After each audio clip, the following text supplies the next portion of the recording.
Should you transfer, send, or withdraw Bitcoin? Crypto can be difficult because of a lot of different terminology that is thrown around and used, but I'm going to start posting some basic videos on my channel to help beginners with this. If you're new here, be sure to like and subscribe for short daily finance videos. I'm usually talking about crypto or finance apps, and on the topic today, there's many apps, many platforms, many different terms. Whether you want to send Bitcoin, transfer, withdraw, trade, swap, these are all pretty much the same exact thing. So transfer, send, withdraw, they're all the same thing. All you're doing is moving Bitcoin from one wallet to another. So each wallet exists, it's going to have its wallet address, and then you're going to move Bitcoin from one wallet to another, and there will be a small transaction fee for doing so. So I'm not sure why platforms use different terminology for this, but they're all the same thing. You're just sending Bitcoin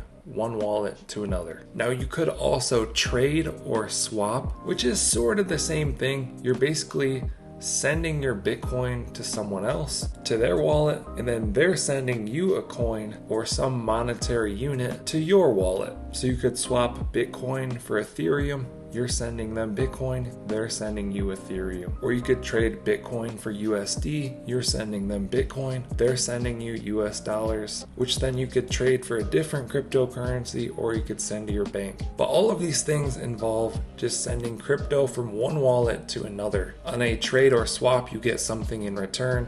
On a send, transfer, withdraw, you don't get anything in return. You're just sending your crypto from one wallet to another. Hope you guys enjoyed this video, found it helpful. Let us know what you think down in the comments below.